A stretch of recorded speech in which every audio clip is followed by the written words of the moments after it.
There are demons, and then there are the dead who refuse to stay dead.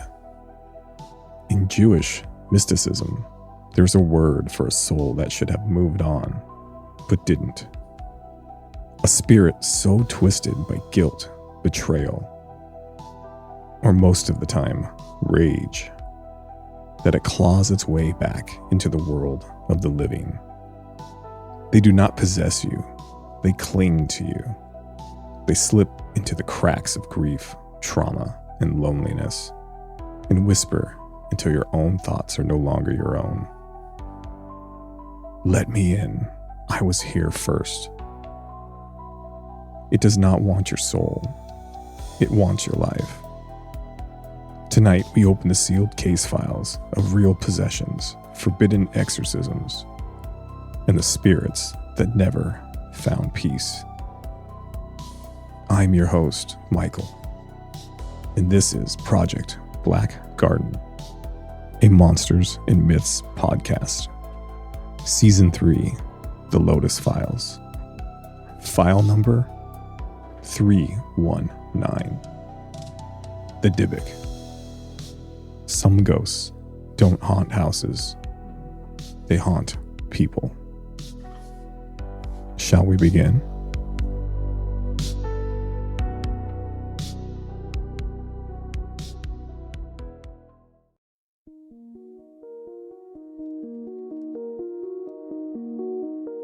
The Dybbuk, a soul that refuses to be forgotten. What is a Dybbuk? A Dybbuk, from the Hebrew meaning to cling, is not a demon. It is a human soul, a spirit of someone who lived a wicked, traumatized, or deeply sinful life, and was denied entry into the afterlife.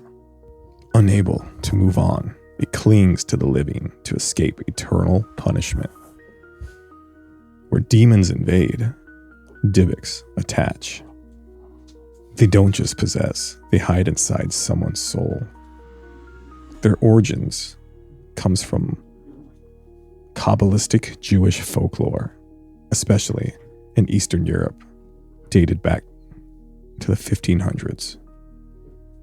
In this belief system, when someone dies, their soul is judged. The righteous go to peace.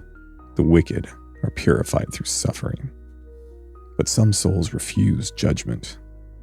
Those become Dybbuks.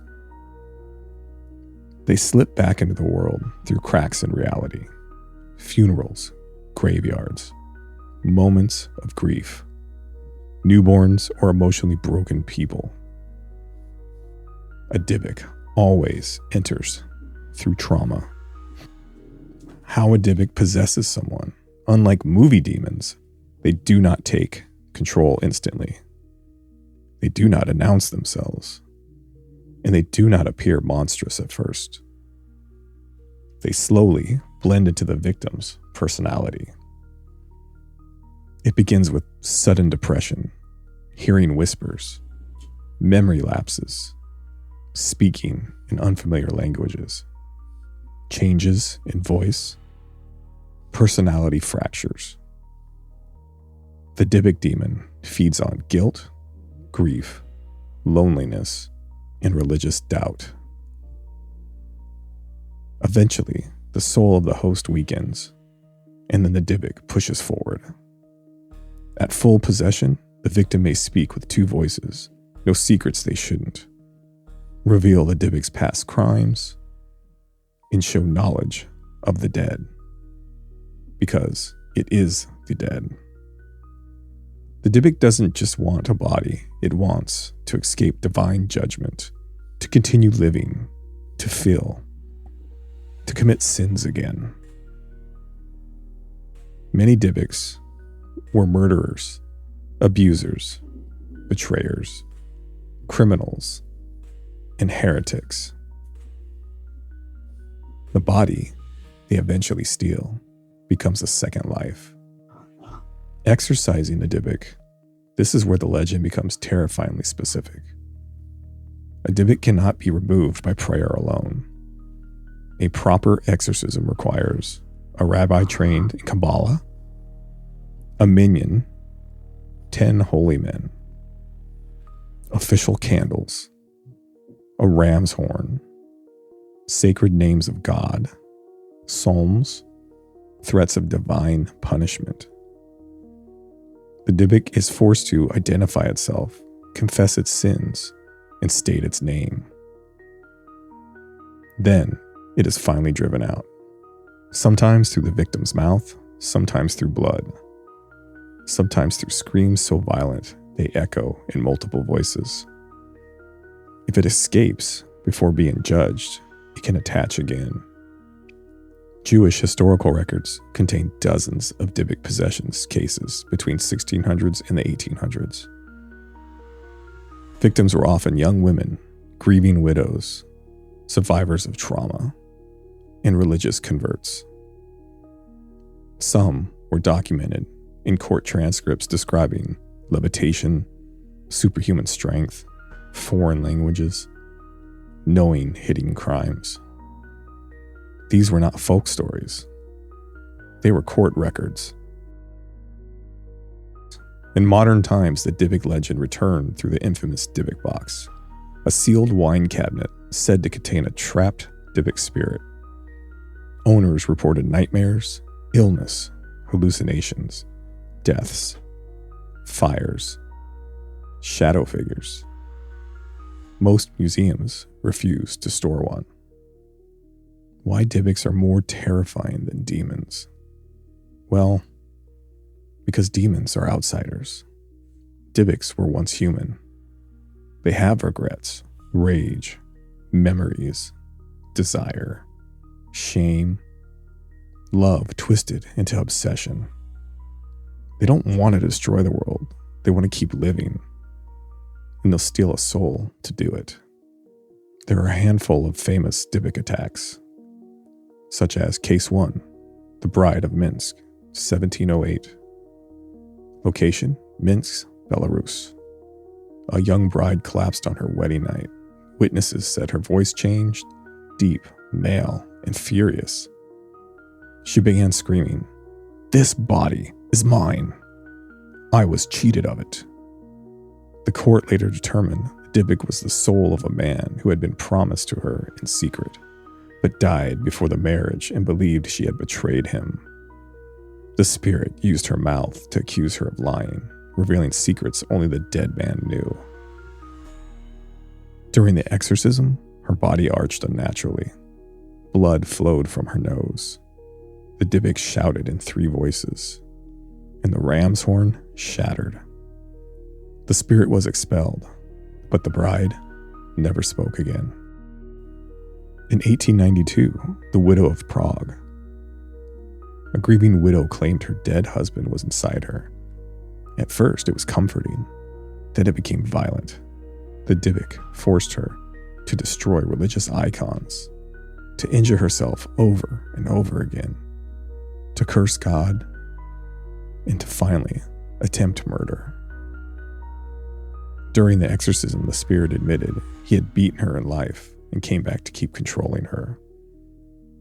When expelled, the widow collapsed, free, but mentally broken.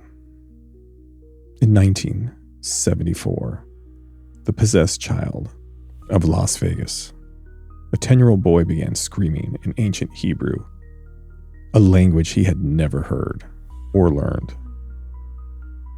He scratched symbols into walls at night. Witnesses reported eyes turning black, speaking to invisible figures, threatening his own family. The Dybbuk was identified as a man who had drowned in the Nevada lake after committing incest.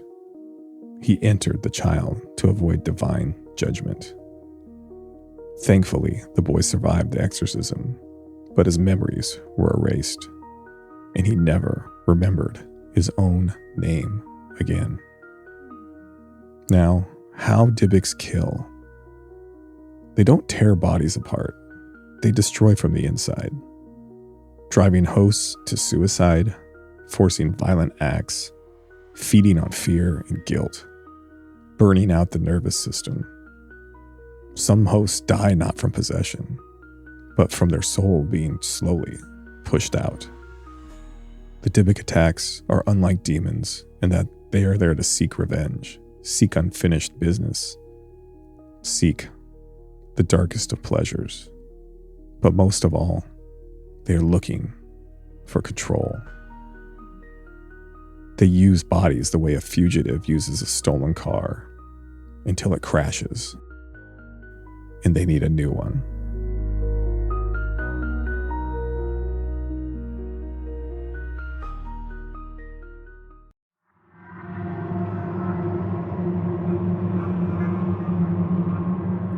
Redacted case file. Codename Salt Eater. The Dybbuk box is a sealed antique wine cabinet of unknown Eastern European origin, believed to contain a malignant human spirit dating to the late 1700s, often referred to as the Salt Eater. And why is that? Salt is one of the oldest spiritual barriers in Jewish and global folklore. It symbolizes purification, covenant, preservation, protection from spirits. When the box was first moved into containment, agents laid a thick salt ring around it. By morning, the salt was gone. Not scattered, not blown away, not melted, just gone. Security footage shows the crystals slowly darkening, shrinking, dissolving inward toward the cabinet, like something was absorbing them. It has become a daily phenomenon as they replace the ring every morning. The object was donated to the Boston Museum of Antiquities in 2009. Within 6 months, multiple deaths, psychotic episodes, and unexplained fires were reported among museum staff. The museum publicly blamed black mold, stress, electrical faults, unrelated medical emergencies. But those were all false. Within weeks of the Dybbuk box being placed on display, guards and curators reported whispering coming from the case, the glass fogging from the inside, the smell of rotting flowers. Once, Hebrew writing appearing on nearby walls. In many instances of visitors becoming dizzy or nauseous or violently sick. One security guard was found in an exhibit after hours, crying and begging something to stop showing him what he did. Horrendously, he slit his throat with a display placard 2 minutes later. The museum ruled it a mental breakdown. Over the next 4 months, 2 conservators suffered massive heart attacks. One of the night crew threw herself down a marble staircase. A museum intern was found drowned in a dry fountain. And one night guard disappeared completely. Security cameras later showed him standing motionless in front of the box for 7 hours before walking into the darkness behind the exhibit. He was never seen again. The Salt Eater box seems to have a pattern. Survivors report hearing, "You have so much room inside you." Psychics who were brought in secretly described that they could sense a male spirit with extreme rage and a history of murder, a growing hatred toward women, and obsessed with control. They suggested it was not trying to escape the box, it was calling hosts to it. In 2012, a private Kabbalist was brought in. When the box was opened, the room temperature dropped 40 degrees. Museum lights exploded, and the rabbi began speaking in a second voice. The Dybbuk identified itself as one who was strangled for what I did, and I would do it again. With that, the rabbi collapsed, and he never woke up. The box slammed shut on its own. The exorcism was considered a complete failure. After that, the museum closed the exhibit and claimed no supernatural cause was ever found. Every staff member involved signed NDAs. Records were erased. Security footage was stockpiled and destroyed. The building was renovated, and every death that happened inside those walls was quietly listed as accidents or pre-existing conditions or unrelated suicides. Eventually, the box was quietly removed in a black, climate-sealed transport crate at 3:33 a.m. There was no press and no witnesses. The Salt Eater box now resides in Facility Onyx, a paranormal containment wing operated by Project Black Garden. It is stored inside a lead-lined vault, a daily salt ring, a Faraday cage, and a constant stream of prayers broadcast in a loop that never ends. The box has not been physically opened since 2012. But last month, sensors inside the vault recorded rapid temperature fluctuations, unexplained electromagnetic pulses, scratching sounds from inside the box, and even a human heartbeat. The security cameras show the box vibrating slightly at night. A technician monitoring the feed suffered a seizure after whispering, "It knows my name." He died 18 minutes later. A confirmed visual sighting happened on one of the sub-level vault floors. The hallway lights flickered for approximately 4.3 seconds. Security footage shows the Dybbuk box sitting motionless inside the vault until the shadows behind it began to stretch unnaturally across the wall. And the crazy thing is, the shadow does not match the physical attributes of the box. It was much taller, thinner, and appeared to be breathing. Moments later, the shadow detached from the cabinet. It doesn't step away from it, it just peels away. The technician's witness statement reads as follows. "At first, I thought it was smoke, but smoke doesn't stand up. I've never witnessed anything like that." On the security footage, the figure appeared as a vertical distortion in the air, blacker than the surrounding darkness, limbs too long for its torso, fingers splitting at the ends like cracked branches, and what looked like its head was tilted too far to the side.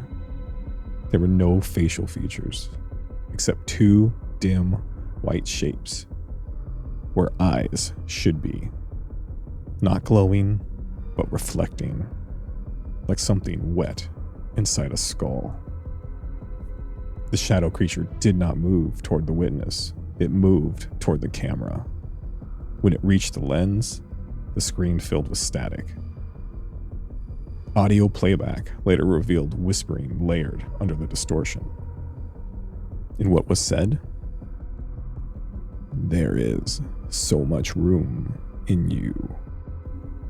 1 minute later, the vault door rattled violently. Salt lines at the threshold were found smeared as if dragged through by fingers. But there were no fingerprints, no footprints, only a handprint burned into the steel door from the inside, with 6 elongated marks, too long to be human. The technician was found 11 minutes later in the observation booth. His eyes were still open, unblinking. There was a heartbeat present, but his brain activity had fallen below normal. Before losing consciousness permanently, he whispered one last time and said, "It stepped out, but the box never opened."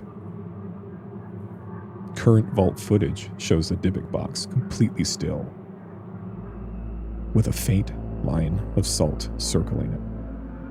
but the shadow that falls upon the floor no longer matches its shape. Now my great uncle Sam, who had seen too much to be considered a religious man, had a final note on this file. The Dybbuk box, or salt eater, is not dormant. It is waiting, and it has had years to learn how we think, how we fear, and how to escape. I don't think there's a way to stop this one. Subject Salt Eater, it is my personal recommendation that codename Salt Eater should be destroyed without prejudice.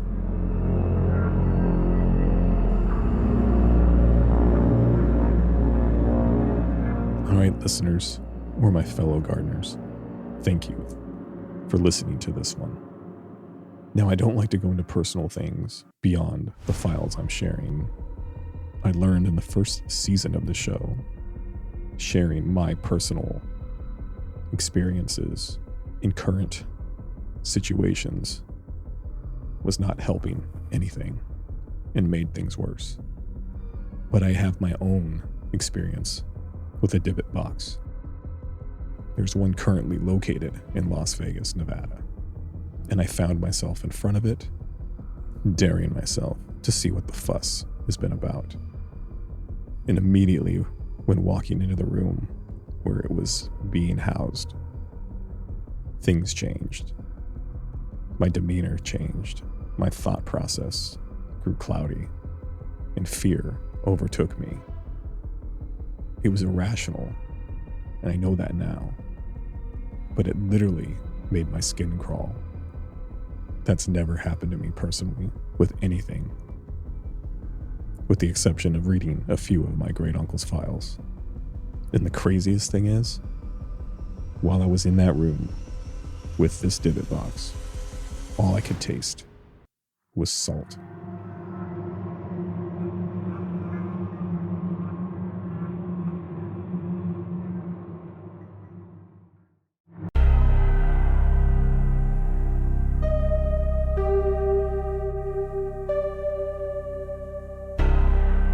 I hope you'll come back next week as we return with our season finale, The Lichen. You have been listening to Project Black Garden, a Monsters and Myths podcast, Season 3, The Lotus Files. I'm your host, Michael, and I want to believe the unbelievable. Remember, monsters are real, and Salt Eater waits patiently.